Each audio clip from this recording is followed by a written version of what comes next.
I'm going to talk about better web application development. I'm Sean Kelly. First, some history. In the 1990s, I was in Boulder, Colorado, working for NOAA, specifically the National Weather Service, on the next generation workstation for use by weather forecasters. See, back then, satellite images had to be viewed on one kind of equipment. Radar images were viewed on a different piece of equipment. The output from computer model runs were viewed on yet another piece of equipment. In fact, there was a different piece of hardware for virtually every different kind of product that a weather forecaster would want to use. We wanted to unify all that. By putting all of that data onto the same screen with the same map background, we would be able to produce better forecasts, and it would also be cheaper because there'd be less equipment to maintain. The system was called AWIPS, the Advanced Weather Interactive Processing System. It's a typical government acronym, not very good. We had a variety of tools at our disposal to develop AWIPS. For data collection, we use C++. For conversion, because we had all of this data, it had to be scaled to various map backgrounds, we use C++. For archiving and aging of that data, we use C++. For generating warnings for the public, we use C++. For geographic information, like county boundaries and road maps, C++. And the user interface was also C++. The user interface sucked. Any change to the interface required us to recompile it. And this was C++ with templates, and so compilation is slow. Any change from small to large had to go through a recompile cycle. So we tried to plan as much as possible. But no matter how much we plan, that really is just a small part of the user interface battle. Most of the changes that you'll make to your user interface, most of the improvements you'll make, come from users actually playing with the user interface and telling you what they think. Recompilation took way too long, so we didn't do it, and as a result, the user interface sucked. Until one day, I just could not take it anymore. I looked at our tools and realized that we were using the wrong tool for the user interface. I replaced it with a scripting language. I used TickleTK. This gave us rapid turnaround. We could respond rapidly to users' changing demands for the user interface. In fact, I could often make changes right in front of the user, get feedback. For example, a user might say, "Oh, I like the way that worked," or, "You know, it was better the first way, let's put it back." The user interface stopped sucking. This is what it looks like. And in fact, it's installed at every single forecast office in the United States, as well as Guam and Puerto Rico. Conclusion is that compiled languages work fine for the back end. They were awful for the user interface. To have a successful user interface, you've got to have rapid turnaround. Now, let's move to the present. In the 2000s, I found myself in Pasadena, California, working for the Jet Propulsion Laboratory. Application development in this day is very different from what it was in the 90s. It uses technologies such as HTTP and web browsers. The user interfaces for these applications are different as well. They're less about widgets and more about page layout. But they're still user interfaces. They're still places where humans and computers must come together and work to get a job done. Now, we are a Java shop.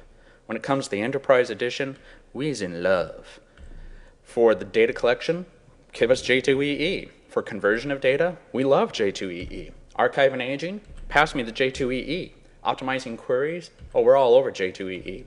For metadata management, we use J2EE. And for user interface, we use J2EE. The question is, should we? Is J2EE good for web app development? Or is it too slow? Remember, rapid turnaround is absolutely vital. And what about object space? I'm ready to start implementing it. And object space is all about HTTP. All of its interfaces, WebDAV, Zope, XMLRPC, REST are HTTP, and so is the user interface. Should object space be implemented with J2EE? Well, let's find out. Let's put it to the test. We'll let J2EE square off against a variety of frameworks that all follow the same general model. We have a web browser which communicates with an HTTP server. It communicates with some business logic, which communicates with some persistence layer, usually a relational database. You might recognize this as the N-tier architecture, where N is always 3. I'm not sure why they don't just call it the 3-tier architecture. The contenders will be Ruby on Rails, Zope, specifically Plone, TurboGears, Django against a partial J2EE system using servlets and Hibernate, and a full J2EE system, in this case, Jboss. The metrics that we'll use to determine success will be, first, fast. If there's no rapid turnaround, it's a no-go. Throw the framework out. Next, it's got to be easy. If it's easy to use, that means it has ideas like convention over configuration. Web applications all follow the same convention. Any other configuration which lets you work outside of those conventions is a waste of time. It should also eliminate XML sit-ups. A lot of time that configuration takes the form of XML configuration files, which in the end don't buy you much. I call those what the Ruby on Rails people call those, sit-ups, an annoying exercise in futility. There should be no SQL. Machines can generate SQL a lot more reliably and efficiently than humans can. I make errors generating MySQL statements all the time, and I don't need to do it anymore because programs out there can do it for me much better. It should be also easy to install, have good documentation and support. The framework should also be secure. That is, it should validate any data presented by the browser and provide password authentication and role-based authorization. Encryption, I'm going to assume, comes with the system by using HTTPS. It should also support integration. Integration at the persistence level means integrating with legacy data systems. Integration at the logic level means working with external toolkits. I'm going to assume that at the persistence and logic levels, that every framework being programmed in software of some kind can interface with legacy data and external toolkits. The real integration I'm concerned about is at the user interface level. Can it generate page templates that work with HTML editors? Also at the user interface level is the international level. A lot of times if a project is successful, people from around the world will want to localize it for their own languages. This won't be a deal breaker for frameworks, but it will give a framework extra credit. Finally, it's got to be fun. And why? Come on, fun don't need a reason. Let's get started. Test number 1 will be to write a Hello World application. Why Hello World? Well, just to get a feel for what the different frameworks are like. First up will be J2EE using just servlets. We'll do this screencast style because, hey, screencasts are cool. Alright, so let me clean up my desktop here first. And I'll make a directory to hold my application. I'll need a source directory for the web app and for the Java source code. Start up my favorite editor, and first thing we'll do is the servlet. We'll put the package declaration in there. We'll import the servlet request, servlet response classes, exception, IO exception, and then make our hello world servlet. It extends HTTP servlet. The doGet will take a request response, can throw a servlet exception or IO exception, and we'll just call print line on the request writer to print out the HTML. Now, the web XML, the deployment descriptor, will have a doc type declaration to be anal retentive, and the web app declares a servlet named hello world and its class called hello world, and the mapping for the hello world servlet will be /hello. We'll save our web app. Now we'll make the Maven project descriptor. The ID of this project is hello world, called hello world, current version 0.0.0, produced by ODT. Source directory is in source Java, and we do have one dependency on the servlet API, of course. We'll be using version 2.3 of that API. We'll make a maven.xml file, which says that our default target will be the war. We always want to build the war file. Okay, so let's call Maven and see if we've got any compilation errors. No problem. All right. We now have a war file in our target directory, so we'll copy that to our Tomcat web apps directory and start Tomcat. Bring up our browser, and let's see what we get. Okay, 404. Let's check our catalina.out file. No error messages in there, but if we go right to hello world, we get a directory listing, so it did find the web app. Ah, look at that. The directory is called web apps when it's supposed to be singular web app. All right, so let's rename it and rebuild it. And let's copy, or actually remove all the old hello world war file, copy the new war file in there, restart, and we still get a 404. Okay, catalina.out. Oh, look at this. Our doc type declaration that we put in to be anal retentive has got a problem. We didn't put in the name of the root element or the word public, so let's add those, rebuild, and erase the old one, copy in the new one, restart Tomcat. Wow, it worked. That wasn't too bad, I think. That was 55 lines of code, 3 XML configuration files, and multiple restarts of our server. That's what I call a pain in the ass.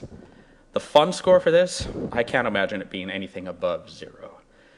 Could we have made this more fun by editing the context in the server.xml file for Tomcat, specifically setting reloadable equal to true? No. Why? Well, what we did is we misspelled the web apps directory, so Tomcat treated that as just another document subdirectory of the web application. This essentially was a compile time error that we found at runtime. Secondly, we had an error in the web.xml file, and that isn't rescanned when you set reloadable equal to true. Not to mention that editing that file would have been a 4th XML setup. So no, not fun. Let's try using a JSP this time. Okay, so what we'll do is we'll go back to the web.xml file. We can get rid of all the servlet declarations. We'll make an index.jsp file, put in the JSP page declaration, and then we can just do some HTML. Hello world, body, h1, hello from JSP, close the body, close the HTML. We can then rebuild our web application with Maven. For some reason, I'm doing it a second and third time here. Remove the old web app, copy the new one in, and restart Tomcat. And now if we go to Hello World and delete the hello, because we called it index.jsp, sure enough, we get hello from JSP. That was 34 lines of code, 3 XML configuration files, and 1 restart. Fun factor, barely 0.1. How about Rails? Rails is based on the Ruby programming language, which is a elegant and very easy to learn programming language indeed. I like it a lot. With Rails, what we'll do is we'll make a controller, which is the equivalent of a servlet. Let's see how that looks. Okay, we'll make a directory for our Ruby experiments. We'll call Rails Hello World to make a new Hello World project and create a Hello controller. We'll start up the server called the web brick, and then we'll open up our controllers, and here's our Hello controller. We'll define an index method which calls render text, and the text will just be the HTML that prints hello from Ruby, done as a here document. And save that, go to our browser, and wow, it works, hello from Ruby. That was 16 lines of code and no configuration files. Fun factor? Actually, it was kind of nice. I'll call it a 0.8. Now let's try it again, but with a view, what would be the equivalent of a JSP. Alright, so we'll go back to our controller. We'll get rid of that render text and just leave an index. Then we'll go to the views directory and make an index.rhtml file, Ruby HTML, and just put in HTML, title, body, h1, hello from a Ruby view, close it, save it, reload it, and wow, it worked. That was 15 lines of code, still no configuration, and still no restarting, and still fun. Now let's try Zope.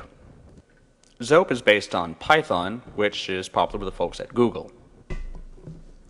For Zope, we'll create a Python script, the equivalent of a servlet. So here's my terminal. I'll call make Zope instance, create a brand new Zope called myZope, and a user admin with a very secret password. Then I'll run Zope, go to the management interface, and log in.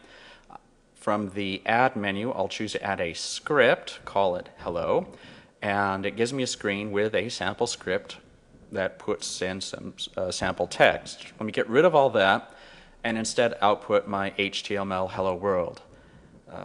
Head, body, close it, save, and then go up here to test, and I see it works. And in fact, if I put in just the URL hello, which is what I call the script, it works just fine.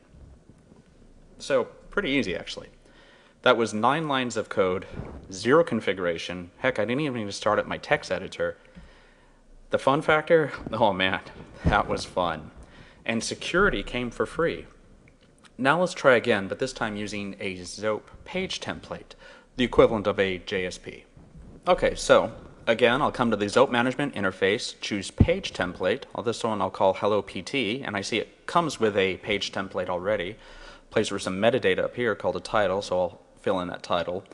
Let me get rid of the HTML they had here and insert some of my own and call it H1 Hello from a Zope page template, press save and test, and that works. And indeed, I can even go back and add an expression here which says replace the content of this H1 with the template title, change the template title, press save, and sure enough, I even get variable substitution. Wow, what could be easier than that? That was 8 lines of code, and again, 0 configuration. Variable replacement came for free. Definitely a lot of fun and extremely productive. But there's still more frameworks to try out. Let's try TurboGears next. TurboGears is a web application framework, again, based on the Python language. We'll start by making a TurboGears controller, the equivalent of a servlet. Alright, so make a directory to play with TurboGears, and I'll call tgadmin quickstart and make a Hello World project. Then I'll start the Hello World server, and now it's going on port 8080.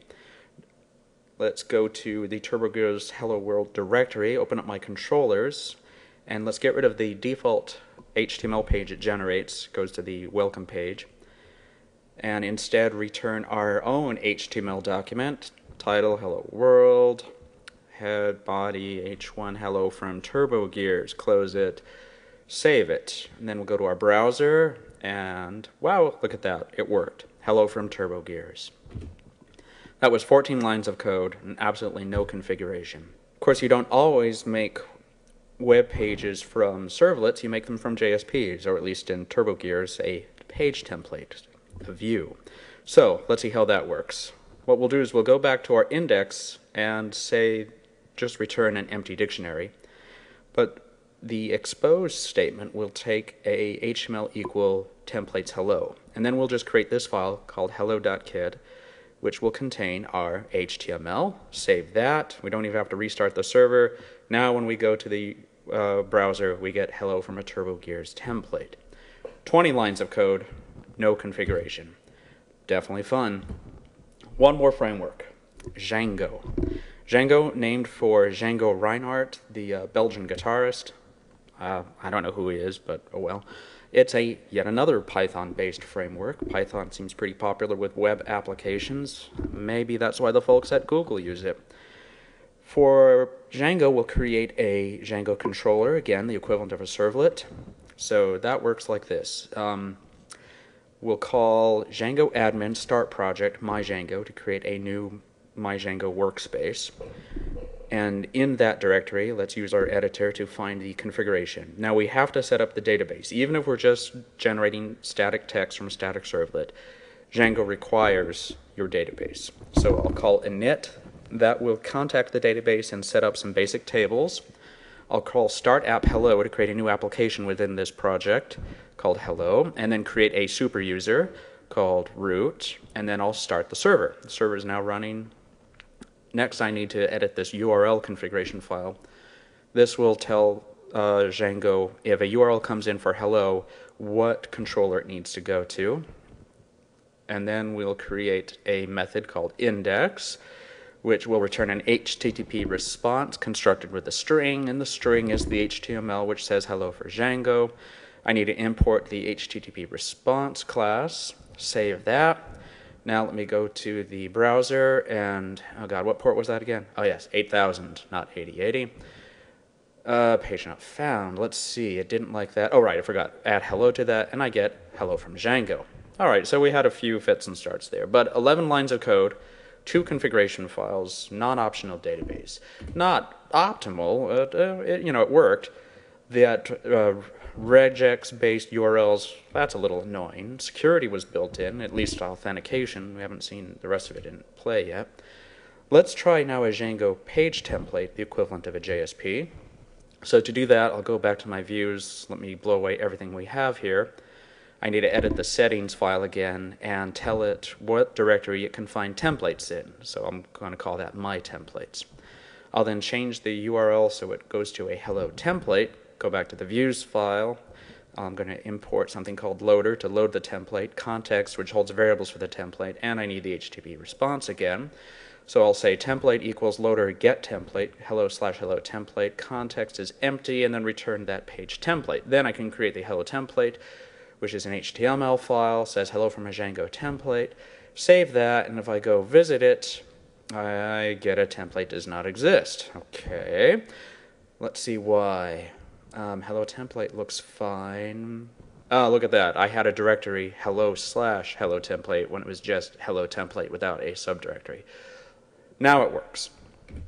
15 lines of code, again, 2 configuration files. Let's see the score so far.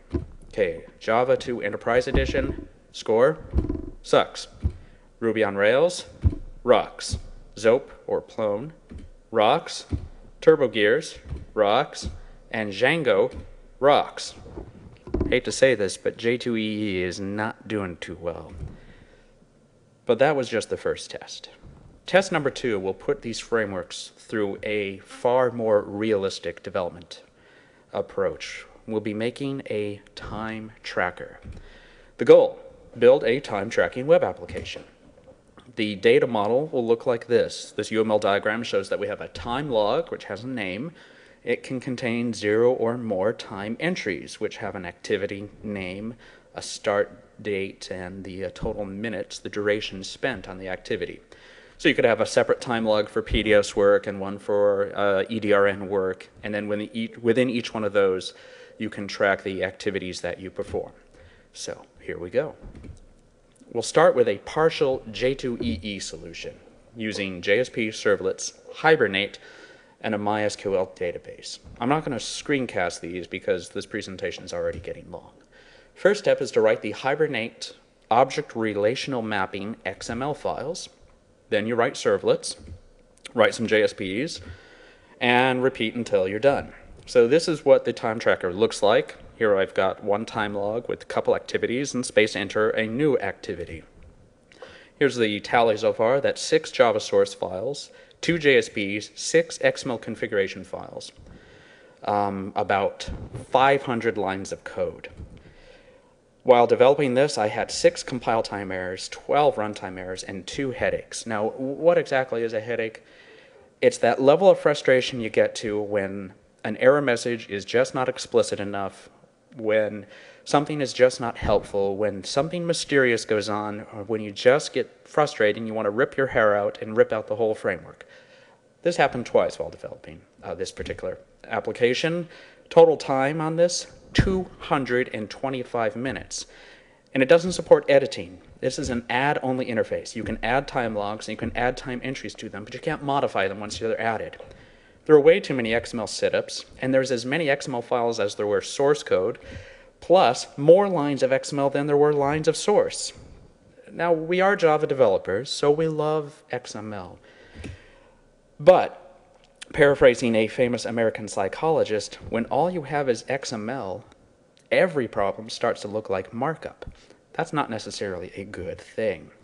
For more information, there's an article at developer.com written by yours truly called Making Mistakes with XML. Go take a look. There is also no security in this application. Anyone can add anything at any time. There's no validation of the input, making this ripe for injection and cross-site attacks. There's poor HTML editor integration because JSPs use their own special tags, which don't work in applications like these. Now, these are the applications that web designers use. Now, why would you use a web designer? Well, remember, web applications in the 2000s are less about widgets and more about page layout, and web designers know how to lay out pages. Plus, even if you don't have a web designer, being able to preview your forms in a browser is a good thing. But you can't do that with JSPs. Also, this interface is English only, but on the plus side, there's not a single line of SQL in the entire application, and that's kind of nice. The documentation for J2EE are excellent. Numerous books, online resources, mailing lists, chat rooms. But given about 500 lines of code and over 200 minutes to develop, it doesn't seem very good. Let's go on to Rails. In Rails, the first thing you need to do is manually make your MySQL tables. Then you can auto-generate controllers based on what Rails finds in your tables. And you can also auto-generate views from those. You do need to hand make some views. The view generation isn't that sophisticated. This is what it looks like. As you can see here, I'm creating a new time entry. Rails even went so far as to figure out that my start time was a date time field in the database, so it gave me a bunch of pull downs instead of a plain text field, which is what I use for the JSP solution. If you want more polish, you can hand make every view. The nice thing about this is that Rails generated both the add and edit pages as well as the view pages. So, the tally. 2 Ruby source files totaling just 6 lines of code, 1 view which was 23 lines. Total really not bad, about 30 lines of code altogether. There was only 1 runtime error and 1 headache. And the headache that I had in developing this was that I originally called my log class just log instead of time log. The error diagnostic that Rails produced was completely unfathomable. I did get help, though, from an IRC chat room devoted to Rails. Someone suspected a name conflict with the name log, and sure enough, just renaming it fixed the problem. Total time, including that chat, 13 minutes. That is an astounding improvement over the J2EE solution. There is one configuration file, it's not XML, that you do need to edit for Rails, where you tell the database name, user, and password. And you do have to write SQL by hand at the beginning when you define what your tables look like. And I think that is unfortunate. I hate writing SQL. But at least I didn't have to write any queries. I just had to write the data definitions. When you're defining those SQL tables, you also have to follow special Rails rules, rules in naming and types. For example, tables need to have an ID column, and it has to be all lowercase, and it has to be the first column of the table, and it has to be auto-generate, non-null, primary key, etc. This means that integrating with a legacy system by just bringing in the database, that's not going to work. Instead, you'll need to develop code to interface to that layer. Not unless you can change the database fields. Rails also doesn't provide security. It does do validation of input from the browser, but you have to roll your own auth and auth. Also, tags in Rails look like this. So, it does not integrate with HTML editors, and you can't preview pages that you make cleanly in a browser. You also have to roll your own internationalization. It does have great docs, plenty of books, and online resources, including a very responsive chat room. It was a lot more fun than J2EE, though. Now let's look at Zope with Plone installed. With Zope, the first thing you do is you make a UML model to describe the data that you want to track. And in fact, we already have one. So all I have to do is take this model and add tagged values. The tagged values tell Plone and Zope what widget labels to use and help text for them and various on-screen icons that you'd like and any extra validation you want performed. This is what it looks like in Plone, in Zope. As you can see, it actually looks great. It's a very attractive interface, and it's also completely skinnable, meaning that you can modify the interface to have lots of different appearances for different users, and all without regenerating any page template code. Internationalization is built in, should we need to translate this. Also, it required 0 configuration. It came with its own object database. It's not using some old-fashioned relational database with SQL access. Instead, we're using a modern object database, which has automatic Lucene-style full-text indexing, so our time log and time activities are full-text search enabled by default. It's also secure with automatic validation of input parameters, built-in user authentication, and role-based authorization. There's also just an incredible amount of metadata associated with every object we create, like our time logs and time entries. Every object has the full set of double and core, and an object history, so you can go back and view older versions of them. There's built-in WebDAV, XML RPC, and SOAP is forthcoming. Let's look at some numbers. Wow, look at that. I didn't have to write a single line of code for this. And the Zope page templates were automatically generated and completely customizable because they're pure HTML, and so they integrate good with editors, and you can use a browser to preview what your pages will look like. There was no code, so there were no errors, and certainly there were no headaches.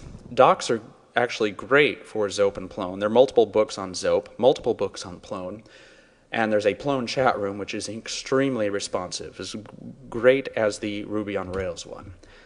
I consider that lots of fun. And in fact, it took 7 minutes to do. This is a huge win. But we're not done. We still need to look at turbo gears. So for turbo gears, you write your model in Python, which then auto-generates your MySQL table. So we're back to relational technology. At least you don't have to write SQL. You then write controllers, and then you write page templates to display and interact with your data. Here's what it looks like with turbo gears. Turbo gears included that logo automatically. You can remove it. I was lazy.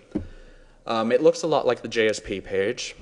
Turbo gears doesn't automatically generate pages for you, which is the main reason why. So this is another add-only interface, no editing. To make page templates, you write .kid files, which is the TurboGears template language. It is pure HTML, though, which is a good thing. That means it'll integrate with editors, and you can preview your forms in a browser. So, numbers. 2 Python source files you had to write, 49 lines of code. 2 page templates, 53 lines of code. About 100 lines of code. I had 14 runtime errors getting this thing working. But that's really not a problem. With TurboGears, you use a very interactive development style. In fact, you use the errors to sort of direct what part you go to next. You first write a welcome template. You view it. There's an error in trying to get data out of the database. So you define your models, and then you view those. Then you add a link to add a new entity. That gets you an error, so then you write the add entity form, and so forth and so on. So I don't call them failure runtime errors. They're more on the appraisal side of things. So let's rewrite those numbers to 000. Total time to develop this one, 59 minutes. Why? Mostly, again, it doesn't auto-generate anything for you. You have to hand make every page. Input validation is supported, but you have to roll your own auth and auth. You have to roll your own internationalization. The docs are okay for TurboGears. I haven't found any books on it yet. I'm sure some are forthcoming. Online resources, not too bad. Overall, though, it was pleasant. It was sort of fun to do this much more interactive kind of development. I'd rather skip it altogether where possible, of course. All right, now let's look at Django. For Django, you write your model, all in Python. It auto-generates your MySQL tables. So far, it's very similar to TurboGears. It has a built-in administrative interface which generates your add and edit forms, and it looks like this. So here I am adding a time entry. Actually has a very nice calendar widget as well too. It was so quick and so easy, and it made of an attractive interface. You can, of course, develop your own views using a Django-specific template language, which looks something like this. And of course, as you can see, because it looks like that, it won't integrate with HTML editors, and you can't use clean browser previews. So in the end, I had to just write 1 Python source file, 19 lines of code. Everything else was generated from that model code in Python. The regular expression-based URLs that we saw earlier actually aren't even needed this time because we're using a data model and Django figured out the rest. They are still available, though, and you can do some pretty sophisticated stuff with them. Of course, you can also injure yourself with them. There were no errors or headaches in developing this Django-based application. I didn't have to write a single line of SQL. Security did come with validation, authorization, and authentication. The docs for Django are, they're sort of in the TurboGears state. They were okay. Books, nah. Online resources, yeah, we'll see. You have to roll your own internationalization, but that pretty much is one of the only blemishes. Overall, that's fun, definitely.